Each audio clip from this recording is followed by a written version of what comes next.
टुनटुनी चिड़िया की शादी के लिए बुलबुल चिड़िया कई जगह रिश्ते देखती है, पर उसकी शादी के लिए कोई अच्छा रिश्ता नहीं मिल रहा था। कुछ ही दिनों के बाद कलुआ कौवा बुलबुल चिड़िया के पास आता है और बोलता है, अरे बुलबुल चिड़िया, मेरी नज़र में दूसरे जंगल का एक पंछी है जो काफ़ी अच्छा है और उससे तुम अपनी बेटी टुनटुनी चिड़िया की शादी करवा सकती हो। लड़का बहुत अच्छा है और उनके पास बहुत सारा पेड़ है, अनाज भी है। अच्छा, ऐसी बात है क्या कलुआ कौवा? फिर तो मुझे उनसे जाकर के बात करनी ही होगी। वैसे भी रिश्ता तुमने लाया है तो जरूर तुमने अच्छा ही रिश्ता लाया होगा। आखिर इतने दिन से हमारे पड़ोसी जो हो। टुनटुनी चिड़िया की रिश्ता लेकर के बुलबुली चिड़िया दूसरे जंगल पहुंच जाती है और उनसे बातें करती है। कलुआ कौवा ने हमें आपके यहाँ पे भेजा है। उसने बोला कि आपके यहाँ पे एक लड़का है जिसकी शादी करनी है। मेरी बेटी टुनटुनी चिड़िया बहुत होशियार है, घर का सारा काम कर लेती है और बाहर से बहुत सारे अनाज भी ला लेती है। मैं टुनटुनी चिड़िया का रिश्ता लेकर के जहाँ पर आई हूँ, मैं उसकी माँ हूँ। अरे हाँ, कलुआ कौवा भी मुझे बता रहा था, उससे हमारी बहुत पुरानी पहचान है। जब हम लोग छोटे थे तब साथ में खेला करते थे। जैसे ही कलुआ कौवा बड़ा हुआ, यह जंगल छोड़ करके दूसरे जंगल चला गया और वहाँ पे रहने लगा। वह बता रहा था कि मेरे बगल में टुनटुनी चिड़िया है, वह बहुत समझदार है और बंटी के लिए बहुत अच्छी रहेगी। इस तरह टुनटुनी चिड़िया की शादी बंटी चिड़िया से तय हो जाती है और कुछ ही दिनों शादी के अगले ही दिन बंटी चिड़िया शराब के नशे में घर में आता है और टुनटुनी चिड़िया से बोलता है, सुनो टुनटुनी चिड़िया, तुम्हारे पास जितने भी जेवर गहने हैं सारे मुझे दे दो। मैं इसे बेच करके अपने लिए कुछ शराब खरीद करके लाऊंगा। मेरे पास जितने पैसे थे सारे पैसे मेरी माँ ने तुमसे शादी कराने में खर्च कर दिए। अब मेरे पास पैसे नहीं हैं, मुझे शराब पिए जाना है। अरे ये आप कैसी बातें कर रहे हैं जी? आप शराब भी पीते हैं? यह बात आप लोगों ने हमसे छिपाई। अगर हमें पता होता कि आप शराब पीते हैं तो मेरी माँ आपसे शादी कभी नहीं कराती। और क्या, यह सारे गाने मैं आपको कैसे दे दूँ? ये सारे गाने मेरी माँ ने मुझे बना करके दिए हैं और वो बचपन से इन सब गानों को मेरी शादी के लिए बना रही थी। देखो टुनटुनी चिड़िया, अभी मैं बहस करने के बिल्कुल मूड में नहीं हूँ। मेरे पास पैसे नहीं है, तुम अपने थोड़े से ही जेवर मुझे दे दो, मैं इसी को बेच करके शराब खरीद के लाऊंगा। और तुम बोलो तो मैं तुम्हारे लिए भी लाऊंगा, तुम भी पीना। अरे ये कैसी बातें कर रहे हैं आप? मैं ये जेवर नहीं देने वाली। अभी आप शराब के नशे में है, मैं आपको कुछ नहीं दूंगी। मैं यहाँ से जा रही हूँ।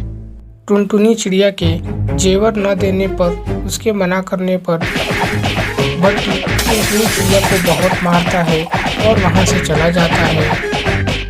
टुनटुनी चिड़िया रोती हुई तुरंत वहाँ से अपनी माँ के घर चली जाती है और वहाँ पर जा कर के अपनी माँ को सारी बातें बताती है, जिसे सुन कर के उसकी माँ बोलती है, हे भगवान, ये क्या हो गया?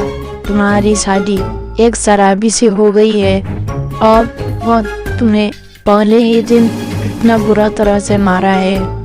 यह मैं बिल्कुल बर्दाश्त नहीं करने वाली।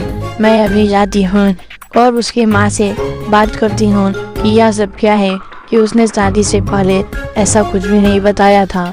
अगर ऐसा होता तो मैं तुम्हारी शादी वहाँ पे कभी नहीं करती।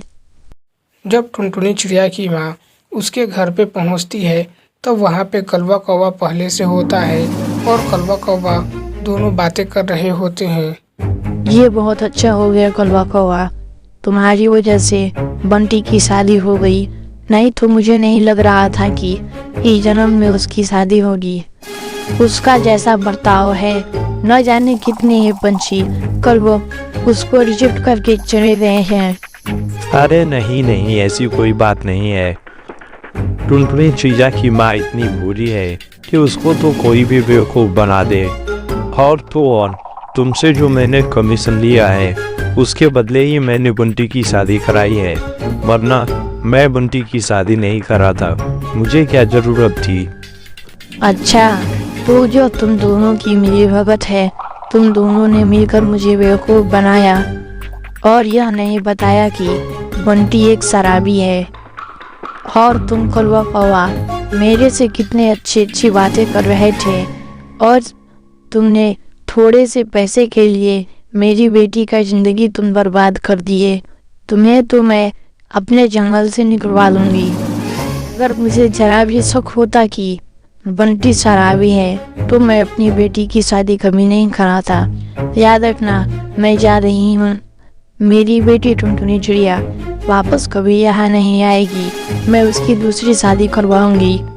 और तुम कौवा कौवा अपने जीवन की सलामती चाहते हो तो वापस मेरे जंगल में कभी मत आना। तुम्हें पता नहीं है मेरे भाई कितने खतरनाक हैं। चलो चलो, मैं तुमसे डरने वाला नहीं हूँ। तुम्हें जो करना है वो कर लेना। मैं तो आऊँगा और तुम्हारे घर के बगल में ही रहूँगा। इतना सब सुनते ही वह तुरंत वहाँ से गुस्से में चली जाती है और जाकर के अपने भाई को सारी बातें बताती है कि किस तरह से उसे धोखा दिया गया है। उसके भाई जब सारी बातें सुनते हैं तो वह गुस्से से आग बबूला हो जाते हैं और तुरंत जब कौवा कौवा जंगल में आता है तो तुरंत उसे पकड़ के मार देते हैं और साथ ही तुरंत बंटी के घर चले जाते हैं और बंटी से जाकर बोलते हैं, देख बंटी, मैं टुनटुनी चिड़िया का मामा हूँ। मैंने सुना है कि टुनटुनी चिड़िया रोते हुए अपने घर गई है क्योंकि तूने उसे मारा और तू शराब भी पीता है। तुम दोनों की जिसने शादी कराई कौवा कौवा, वह हमसे यह बात छिपाया कि तुम शराब पीते हो तो मैंने उसे मार दिया। अगर मुझे यह पता चला कि तुमने फिर से शराब पी या तुमने टुनटुनी चिड़िया को जरा भी तकलीफ दिया या उसे बुराया तो याद रखना, मैं वापस आऊँगा और इसी जंगल में तुमको मार दूँगा, वो भी तुम्हारे पूरे परिवार के सामने। और ये बात भी याद रखना, अगर आगे से तुमने शराब की एक बूंद को हाथ लगाया तो भी मैं तुम्हें मार दूँगा। अगर तुम जीना चाहते हो तो यह शराब को छोड़ दो और साथ ही टुनटुनी चिड़िया के साथ अच्छा व्यवहार करना। अगर टुनटुनी चिड़िया ने मुझे जरा सा कुछ भी बोला तो याद रखना, तुम लोगों के पूरे परिवार को मैं मार दूंगा। अभी तुम लोग मुझे जानते नहीं हो। इतना सब कुछ समझा के वह वहाँ से चला जाता है। टुनटुनी चिड़िया वापस बंटी के घर आ जाती है। बंटी इतना डरा हुआ होता है कि वह शराब छोड़ देता है और टुनटुनी चिड़िया के साथ अच्छा व्यवहार करने लगता है। साथ ही बंटी की माँ भी टुनटुनी चिड़िया के साथ बहुत अच्छा व्यवहार करने लगती है। कुछ ही दिनों के बाद वह पूरी तरह से सुधर जाती हैं।